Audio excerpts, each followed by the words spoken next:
नमस्कार,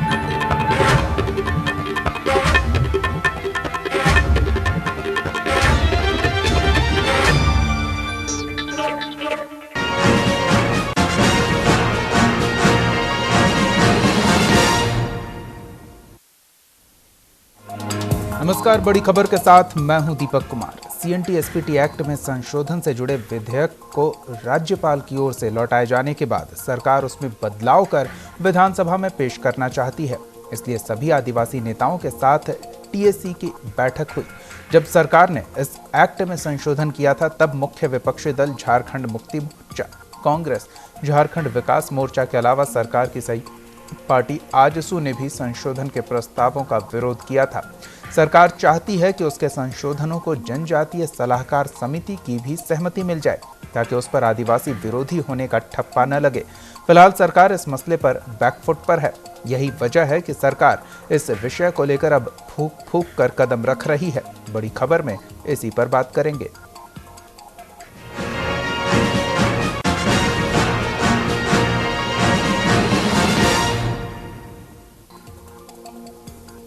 CNT SPT संशोधन bill पर अब व्यापक मंथन किया जा रहा है। आम सहमति के बिंदुओं पर चर्चा हो रही है। राज्यपाल के सुझावों का अध्ययन किया जा रहा है। सीएनटी एसपीटी संशोधन बिल पर किरकिरी होने के बाद अब जाकर सरकार ने यह कदम उठाया।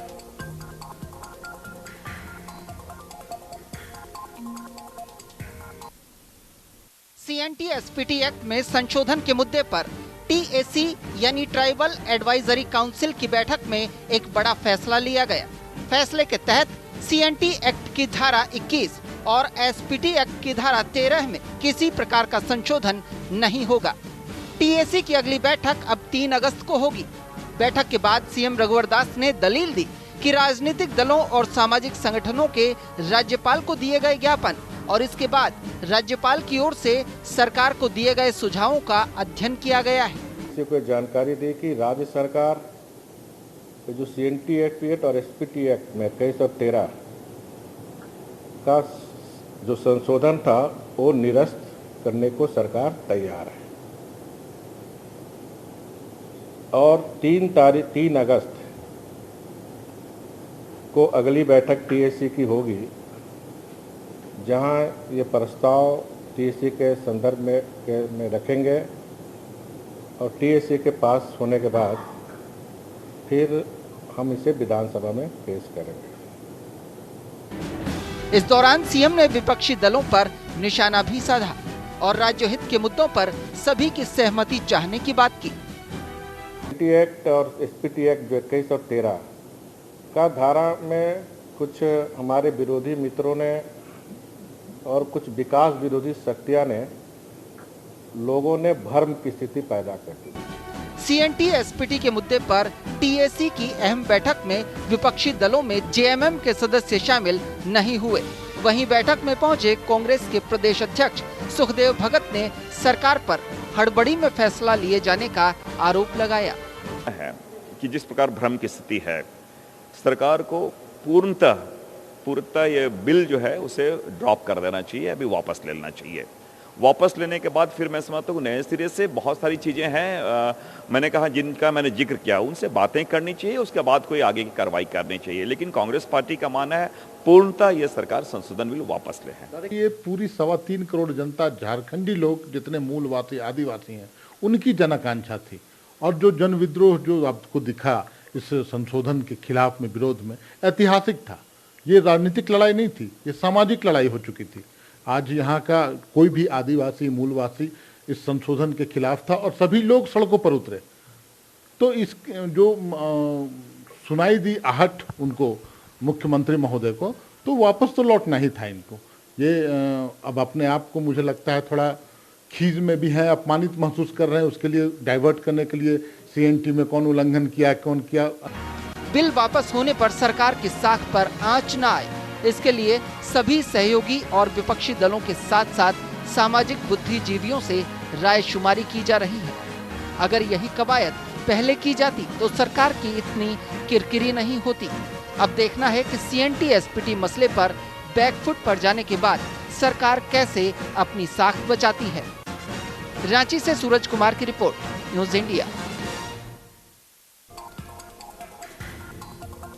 तो अब इस पर गहन मंथन हो रहा है, विचार विमर्श किया जा रहा है और फिलहाल संशोधनों में कुछ बदलाव किया गया है।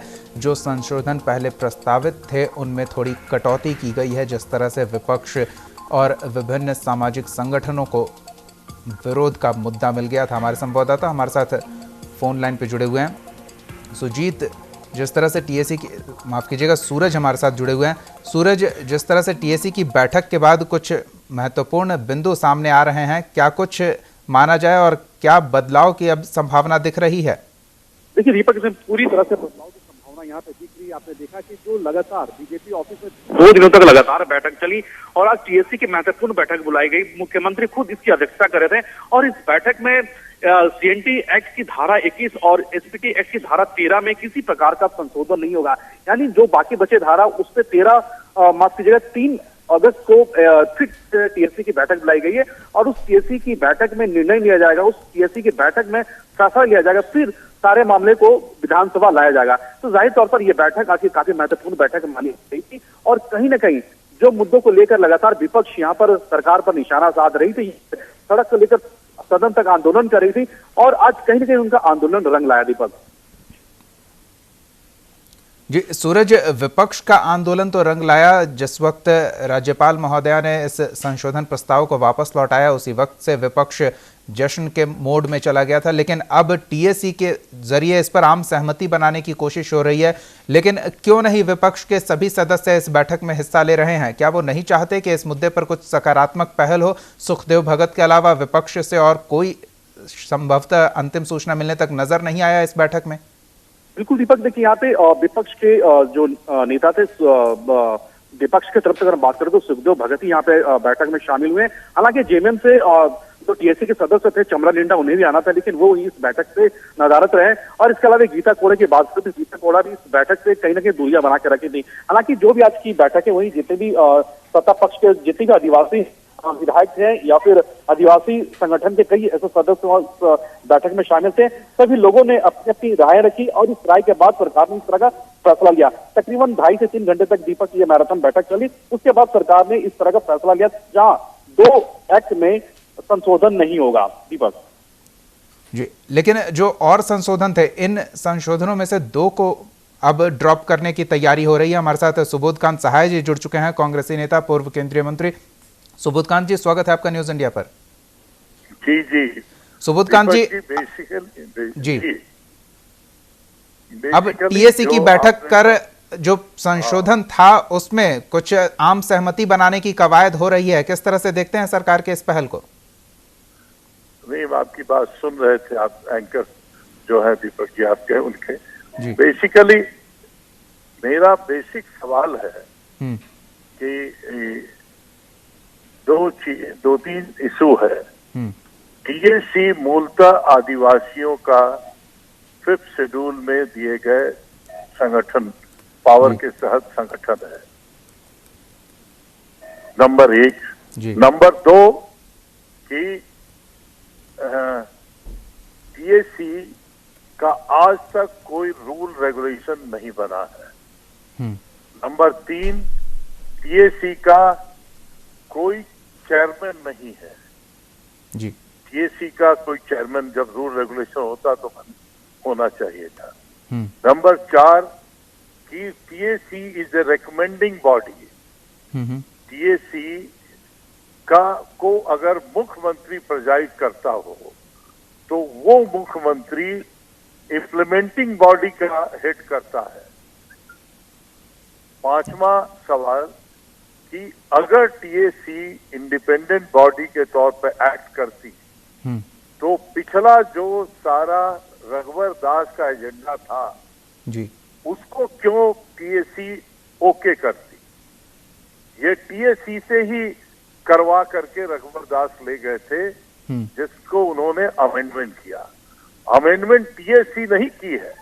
दुर्भाग्य ये है कि अमेंडमेंट के लिए इतनी गोलियां चली, इतने आंदोलन हुए और पूरा झारखंड जो है आज एक तरह से खड़ा हो गया है रघुवर दास की सरकार के इस कुरीतियों के खिलाफ जी। तो मेरा ये मानना है कि अगर टीएसी इंडिपेंडेंट तौर पे होती आज जो अमेंडमेंट हो रहा है वो अमेंडमेंट आंदोलन का असर है जी। माननीय सदस्य टीएसी के जो भी मेंबरान हैं उनको पहले अपना टीएसी का रूल रेगुलेशन बनाना चाहिए और उसका नया चेयरमैन चुनना चाहिए और उसके बाद ये एजेंडा लेके जो चीफ मिनिस्टर के क्लाउड से अलग हो तब करना चाहिए। नीतिगत सवाल हमारा ये है, ये मुख्यमंत्री जो प्रपोज करता है जी, उसी को टीएसी डिस्पोज करते हैं। अगर बिल्कुल तो समझ रहे हैं आपकी बात सुबोध कांत जी, आप क्या कहना चाह रहे हैं? हम थोड़ा सा और वक्त लेंगे आपका। हमारे साथ अमर बावरी जी जुड़े हुए हैं, भू राजस्व मंत्री हैं झारखंड सरकार के। अमर बावरी जी, स्वागत है आपका न्यूज इंडिया पर। अमर जी, अभी आप शायद सुबोध कांत सहाय जी की बात सुन रहे होंगे। वो स्पष्ट कह रहे हैं कि टीएसी की आड़ में सरकार अपनी मंशा को फलीभूत करना चाह रही है। टीएसी कोई ऐसे स्वतंत्र नियामक नहीं है। मुख्यमंत्री रघुवर दास यहां भी बैठकों की अध्यक्षता कर रहे हैं, सरकार में भी फर्स्ट पोजीशन पे वही हैं, तो जो उनकी मंशा होगी टीएसी में वही आगे बढ़ेगा।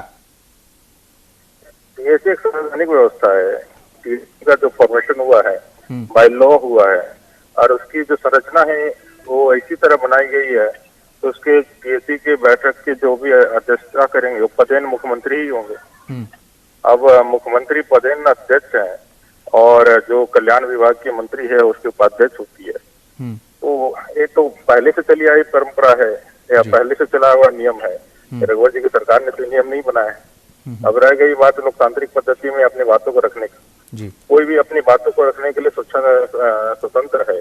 मुख्यमंत्री जी एक लोकतांत्रिक प्रतिनिधि है और लोकतांत्रिक माध्यम से वो वहाँ पे मुख्यमंत्री के पद पे और इतने जवाबदेह पद पे बैठे हुए हैं। इसलिए इस तरह के आक्षेप सिर्फ राजनीति के लिए लगाए जाते हैं और इस तरह के बयान और इस तरह की ये गलतफहमी पैदा करने के लिए किए जाते हैं जी। इस पर सुबोध जी की एक प्रतिक्रिया ले लेते हैं। सुबोध जी, क्या कहेंगे? मुझे बावरी जी पे थोड़ी सी दया भी आ रही है कि चीजों को जाने। टीएसी का क्या कोई रूल रेगुलेशन है? नहीं है। टीएसी का रूल आप भी जब गवर्नमेंट में थे, कांग्रेस भी जब गवर्नमेंट में थी, टीएसी इसी तरह सैंक्शन करती थी। कोई नई व्यवस्था, मैं माफी चाहूंगा, बड़े वरिष्ठ नेता है, मैं माफी चाहूंगा, लेकिन ये व्यवस्था टीएसी की जो व्यवस्था है एक रघुवर सरकार ने नहीं बनाई है, ये पूर्व से चली आई व्यवस्था है। अरे बावरी भाई, ये बनी नहीं है आज तक इसका रूल रेगुलेशन नहीं बना है। यही तो मैं कह रहा हूँ। ऐसा थोड़ी है कि हम लोग सरकार में नहीं बना है साहब, आपकी भी सरकार थी, आपने भी टीएसी के बैठकें की थी उस समय। सुबोध जी, अमर बावरी जी तो बस ये कह रहे हैं कि हम उसी परंपरा का निर्वहन करते आ रहे हैं जो पहले से स्थापित है। लेकिन एक चीज जो 96 अमेंडमेंट हुआ था खनन और उद्योगों के लिए, तब भी टीएसी करती थी। मैं बताना चाहता हूँ को और आपके माध्यम से सबको की बात कर रहे हैं। 96 में जब संशोधन हुआ था ये खनन और उद्योग के लिए, जब यह बनाया गया था तब भी टीएसी इसी तरह से फंक्शन करती थी। उसमें मुख्यमंत्री ही अच्छा बावरी जी, मेरी एक बात का जवाब खा लीजिए। क्या टीएसी का रूल रेगुलेशन होना चाहिए या नहीं? क्या उसमें चेयरमैन कौन होगा जो आदिवासी संप्रदाय का हो, उसको चुना जाना चाहिए कि नहीं? अगर इस राय से सहमत है तो मैं क्या सुबोध कांत जी, अभी तो फिलहाल टीएसी किस तरह से कार्य कर रही है इस पर चर्चा नहीं है। हम ये जानना चाह रहे हैं कि जो सीएनटी एसपीटी में संशोधन प्रस्तावित है, नहीं उसमें हमने ये सकारात्मक चीज देखी कि कांग्रेस के सदस्य मौजूद थे। जो विपक्षी एकजुटता हो रही है इस मुद्दे पर, तो इस मुद्दे पर विपक्ष एकजुट क्यों नहीं हुआ? टीएसी की बैठक में तमाम विपक्षी सदस्यों को पहुंचना चाहिए था। दीपक जी, जब मूल सवाल उठाए जाते हैं तो उससे भागिए मत आप। टीएसी के फैसले पे तो क्यों फैसले पर टीएसी का पिछला फैसला जो था वो क्यों सारे अमेंडमेंट को टीएसी ने एक्सेप्ट कर लिया था और आज क्यों उसको दो फैसले को उसने नकार दिया? क्यों? वो तो अब संवैधानिक बाध्यता आ गई है। सुबोध जी, आपके ध्यान में बता दें, अभी कोई फैसला नकारा नहीं गया है। टीएससी के मेंटो ने जो बिंदु राज्यपाल के यहाँ से आया है जी, उन पे विचार करने के लिए 1 महीने का समय उन्होंने लिया है और 3 अगस्त को प्रस्तावित है टीएससी की बैठक। कितना फैसले लिए जाएंगे? आई नो अगस्त में फिर आपकी टीएस, तो मैं जो सवाल कर रहा हूँ बावरी जी, इसको आप अपने मित्रों के बीच में उठाइए कि टीएससी का रूल रेगुलेशन बनना चाहिए। टीएससी के मेंबर्स के बीच से एक चेयरमैन बनना चाहिए। मेरा सवाल है, मुख्यमंत्री एक संवैधानिक और लोकतांत्रिक पद है और किसी भी राज्य में बहुत मुख्यमंत्री भैया, एक समुदाय का मुख्यमंत्री आप जो है ना, हमको लगता है मेरी बात समझिए, मुख्यमंत्री का सवाल नहीं है यहाँ। चीजों को राजनीतिक करने के लिए आप लोग संवैधानिक मान्यताओं को भी दरकिनार करने के लिए आप लोग तैयार हो जा रहे हैं। बावरी भैया मेरी बात, आप लोग भी सत्ता में थे, सवाल है। सुबोधकांत जी, हम थोड़ा और आगे बढ़ें। अमर बावरी जी, आपको क्या लगता है, जो तमाम विपक्षी दल हैं जिनके सदस्य विधानसभा में मौजूद हैं, वो सड़क पर तो जोरदार हंगामा करते हैं, जोरदार विरोध करते हैं, लेकिन जब बैठक में आमंत्रित किया जाता है बातचीत करने के लिए तो वो नहीं पहुंचते। कांग्रेस के सदस्य को छोड़कर टीएससी की इस बैठक में और कोई विपक्षी नेता नहीं पहुंचे। क्या लगता है, क्या मंशा हो सकती है? वो नहीं चाहते कुछ सकारात्मक हो? यह कहना है कि सरकार लोकतांत्रिक पद्धति से चुन के आई हुई सरकार है और वो जनहित में कोई मुद्दा लेकर के आती है तो विधानमंडल के फ्लोर पे वो बहस के लिए रखती है, विचार के लिए रखती है। यही लोकतांत्रिक पद्धति है। आप वहां से भागते हो, आप बैठकों से भागते हो, सिर्फ कि आपको इसका हल नहीं चाहिए या फिर इसमें कोई एक सकारात्मक राजनीति नहीं चाहिए, आपको सिर्फ नकारात्मक राजनीति करनी है, लोगों में भ्रम फैलाना है। इसलिए अच्छी चीजों को भ्रम फैला करके इसको किया जा सकता है। बावरी जी हमारे ये बयान दे रहे हो गए, चलिए आपकी बात से और जो लोग कर रहे हैं भ्रम फैला रहे हैं, ठीक है, हमारी बात से आपको सहमति है कि नहीं कि मत में आपकी नहीं? हेलो जी, सुबोध जी सुन रहे हैं? अगर और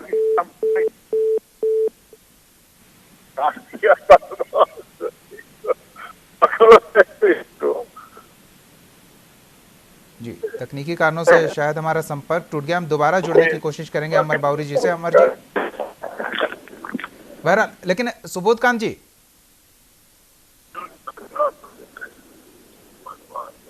सुबोध जी, क्या आप हमें सुन पा रहे हैं? चलिए, हम दोबारा जुड़ने की कोशिश करेंगे। फिलहाल मौसम भी खराब है, लेकिन सियासी गलियारे में भी मौसम कुछ सुखद नहीं कहा जा सकता है। सूरज, जिस तरह से आरोप प्रत्यारोप लगते रहे हैं, अब जब एक आम सहमति बनाने की कवायद हो रही है तो इसमें सभी विरोधी खेमा एकजुट होकर क्यों नहीं जो उनकी बातें थी वो सही मंच पर रख रहे हैं? देखिए, जाहिर तौर पर दीपक, आपने देखा कि लगातार जब से सीएनटी एसपीटी एक्ट का मुद्दा झारखंड में गरमाया है, ये जिन जब से बाहर निकली है, उसके बाद लगातार विपक्ष जितने भी लोग हैं, चाहे वो जेएमएम हो, जेवीएम हो, कांग्रेस हो या फिर अन्य आदिवासी संगठन, लगातार सरकार का वो विरोध कर रहे थे। इसके बाद संशोधन बिल विधानसभा में आई, विधानसभा के बाद राज्यपाल के पास भेजा गया। पुनः राज्यपाल जब वापस बिल को जब भेजी यहाँ पे, यहाँ तक कि कई ऐसे मंत्री थे, उन्हें जानकारी भी नहीं थी कि 1 महीना पहले ये संशोधन वाली फाइलें सरकार को राजभवन से वापस कर दिया गया। और जब ये मुद्दे जब यहाँ पर उठने शुरू हुए तो लगातार बैठकों का दौर जारी हुआ। दीपक, आपने देखा उसके बाद आज टीएससी की बैठक हुई। टीएससी में जो भी सरकार ने निर्णय लिया, लेकिन मेन अहम निर्णय 3 अगस्त को लेना दीपक। और हालांकि विपक्ष ने यह भी माना कि सरकार कहीं न कहीं बैकफुट मार गई है और जनहित के मुद्दे को लेकर सरकार ने कहीं न कहीं इसमें कुछ संशोधन किए। और सबसे बड़ी बात है कि इस प्रेशर में, इस बैठक में कई आदिवासी संगठन नेता भी थे, कई आदिवासी विधायक भी थे, विपक्ष के भी लोग थे। तो कहीं न कहीं तमाम चीजों को लेकर के यहाँ पे काफी मंथन की गई। उसके बाद सरकार ने ये फैसला लिया। अब ये देखना कि 3 अगस्त को जो बैठकें होगी, उस बैठक में सरकार क्या निर्णय लेती है और उस बैठक के बाद जो भी फैसला होगा उन तमाम चीजों को विधानसभा में लाया जाएगा और विधानसभा में बहस के बाद फिर वापस राजभवन भेजी जाएगी। तो जाहिर तौर पर टीएससी की बैठक जब होगी उसके बाद 3 अगस्त को अब देखने वाली बात होगी क्या होता है। सुबोध जी हमारे साथ एक बार फिर जुड़ चुके हैं, हालांकि वक्त कम है लेकिन एक प्रतिक्रिया उनकी जरूर लेंगे। सुबोध जी, सीएनटी एसपीटी संशोधन के विरोध में तमाम विपक्षी दल एक साथ थे, लेकिन जब बैठक होती है, बातचीत होती है तो केवल एक कांग्रेस की ओर से थोड़ी गंभीरता दिखती है। क्या पूरा विपक्ष इस मुद्दे पर बातचीत करने को भी राजी नहीं? देखिए, मैं समझता हूं दीपक जी, सवाल जो हमने उठाया है उससे भागिए नहीं। वो टीएससी का बैठक अगर यही महत्वपूर्ण था तो पिछला सारा रिकमेंडेशन टीएससी ने क्यों एक्सेप्ट किया? और आज के टीएससी में जो 2 सवाल उभर के आए हैं कि 2 सवाल पे टीएससी ने नकारा है और फिर अगस्त में बैठक होगी। मैं जो कह रहा हूं कि टीएससी का बैठक का चेयरमैन इलेक्ट हो, उसका रूल रेगुलेशन बने, वो रिकमेंडिंग अथॉरिटी है, वो चीफ मिनिस्टर प्रपोज करे और टीएससी डिस्पोज करे। ये बिल्कुल सुबोध जी, ये एक अलग प्रक्रिया हो जाएगी। बस हम इतना जानना चाह रहे हैं, विपक्षी एकजुटता बातचीत में क्यों नहीं? नहीं दीपक जी, आप लोग जैसे लोग को भी समझना चाहिए, ये मूल सवाल है। और जब मूल सवाल अगर ये रहता तो चीफ मिनिस्टर का प्रपोजल पर बहस नहीं होता। लोग अपने कम्युनिटी के सवाल पे बहस करते, लोग अपने समाज के सवाल से जुड़े हुए सवाल पे टीएससी पे बहस करते। लेकिन अभी मुख्यमंत्री के प्रपोजल पे बहस करता है टीएससी, क्योंकि विधायक ज्यादा तक उनके लोग हैं, वही सारे लोग हैं। सुबोध जी, अगर सरकार पर आप आरोप लगा रहे हैं कि सरकार अनियंत्रित तरीके से आगे बढ़ रही है, दिशाहीन हो रही है, तो फिर विपक्ष को भी तो अपनी जिम्मेदारी निभानी चाहिए, दिशा दिखानी चाहिए, लगाम लगाना चाहिए। नहीं, लगाम तो लगाए। आज जो ये सारी परिस्थिति पैदा हुई है, वो विपक्ष ने 3 बार झारखंड बंद किया, यहाँ 5 बार रैलियां, यहाँ पे 5-5 लाख लोग आए, गोली खाए, मरे, तब आज है। अभी 2 दिन पहले पूरा 12 घंटे का रेलवे ट्रैक पर 20,000 आदिवासी बैठे हुए थे जमशेदपुर में। ये ऐसे नहीं सुधरे हैं लोग, और अगर नहीं सुधरेंगे तो और भी बड़ा उलगुलान होगा, बहुत विरोध होगा इसका। चलिए, यानी कि परिस्थितियां कुछ बेहतर नहीं दिख रही है रघुवर सरकार के लिए। बहुत बहुत धन्यवाद। नियत का सवाल है जी, अगर नियत खराब हो, नीति खराब हो तो कैसे सुधरेगा? चलिए, विपक्ष है लगाम खींचने के लिए और विपक्ष की भूमिका भी दिख रही है, लेकिन केवल सड़कों पर जो जगह हैं जहां चर्चा की जानी चाहिए, वहां तमाम विपक्षी सदस्यों की जिम्मेदारी नहीं देखने को मिल रही है। बहरहाल बहुत बहुत धन्यवाद सुबोध कांत सहाय जी, अमर बावरी जी, इस चर्चा में शामिल होने के लिए, न्यूज़ इंडिया के साथ जुड़ने के लिए। सूरज, आपका भी बहुत बहुत धन्यवाद। बड़ी खबर में फिलहाल इतना ही। आप देखते रहिए न्यूज़ इंडिया।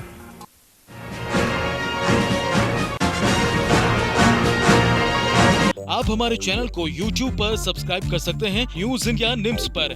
इसके अलावा आप ट्विटर पर भी हमें न्यूज़ इंडिया 17 पर फॉलो कर सकते हैं। फेसबुक पर आप newsindia.nimsuni पर हमें लाइक कर सकते हैं।